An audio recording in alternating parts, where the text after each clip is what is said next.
Bonjour à tous et bienvenue sur cette nouvelle chaîne YouTube qui s'appelle Caribbean Unboxing. Voilà, aujourd'hui je vais essayer de vous montrer quelques produits qui me sont arrivés aujourd'hui, fraîchement de la métropole. Donc forcément vous avez compris, comme le titre l'indique, nous sommes en Caraïbes et il s'agit de faire de l'unboxing. Donc aujourd'hui nous allons nous intéresser à ce caisson de basse Klipsch série C. Subwoofer et le numéro est le C310ASWI comme West Indies.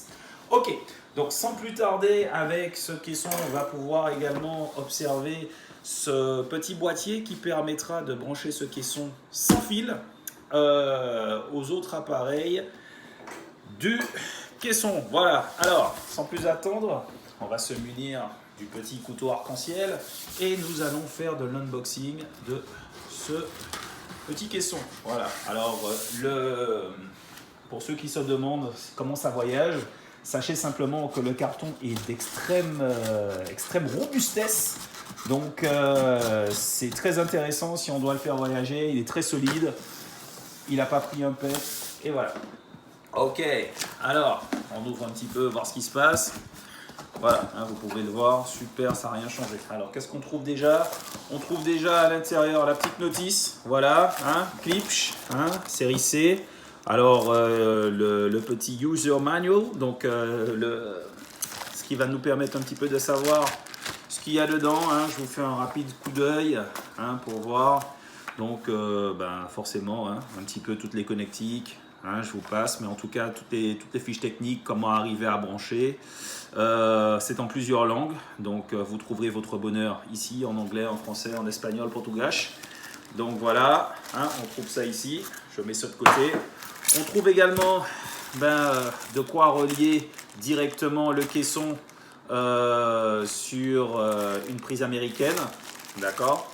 Donc, pour ceux qui vivent aux States, c'est super. Donc, voilà, on trouve également la même chose, comment relier le caisson sur une prise française, d'accord. Donc ça c'est intéressant aussi. Et on trouve pour finir une autre prise, je ne sais pas d'où est-ce que ça vient, je ne sais pas si c'est américain, italienne peut-être.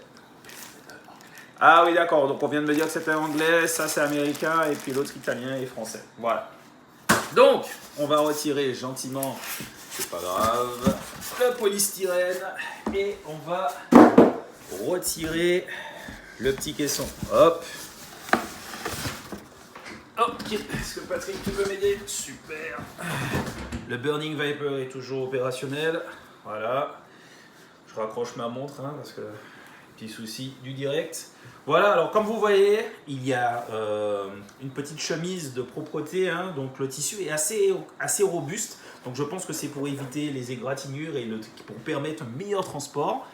Donc je vais prendre mon temps pour retirer tout ça. Voilà. Hop, super. On va dévoiler le caisson. Waouh, super. Alors, nous avons le super caisson Klipsch. Alors, je ne vais pas vous mentir, le matériau qui est utilisé sur le revêtement est glacis, hein, donc donne cette apparence un petit peu vernie. Vous voyez à l'arrière, hein, Burning est en train de vous montrer les moyens de branchement. Donc là, on voit bien la connectique pour la puissance. Donc, et puis on voit les différents levels, hein. Donc il y a le volume 1, volume 2, il y a pour le RCA, pour le high level, pour le wireless. Donc en fait on a différentes remotes qui sont intéressantes. On a également une prise pour Ethernet, donc je pense que ça sera relié à tout à l'heure. On a du RCA et on a également des petits potentiomètres. Je pense que ça c'est pour relier directement en filaire. Donc voilà. Je vais retirer le cache qui se retire, voilà, le cache de protection. Alors je ne vais pas vous mentir, la matière est extrêmement robuste, c'est vraiment une très bonne fabrication, c'est très agréable. Et voilà le boomer. Alors bien évidemment on peut le laisser comme ça ou mettre la grille, c'est au choix. Donc on voit bien, hein, c'est du Klipsch. Vraiment les matériaux utilisés sont vraiment très intéressants, on sent vraiment que c'est de la bonne qualité. Donc on voit bien sur les côtés également, je vais le tourner. les entrées d'air, hein, je pense, qui servent également à ça. Donc, vraiment, alors j'avais un peu peur, je ne vais pas vous mentir, parce que généralement sur ce genre de revêtement, il y a toujours cette hantise de laisser les traces de doigts. Et là, non. Voilà, ça reste vraiment, ça reste de qualité assez exceptionnelle. Alors, pour compléter ça, on va ouvrir ce qui a été fourni avec, hein, donc le boîtier qui permet de le brancher. Alors là, par contre, le carton était vraiment pas top, hein, mais bon, comme ça, à voyager avec, on s'en fiche.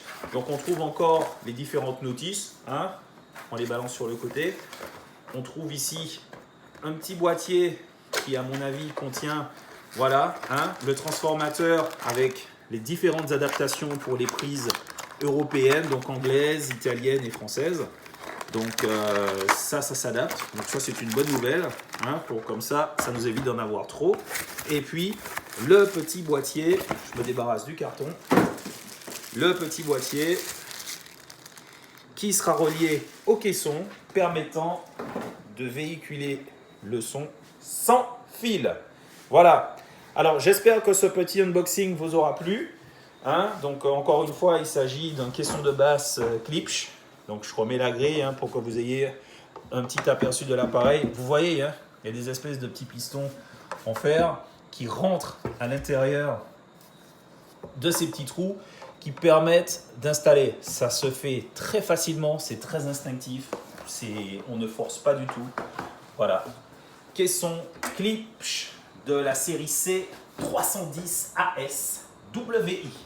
Merci beaucoup d'avoir suivi ce unboxing, j'espère que ça vous aura aidé et je vous dis à bientôt.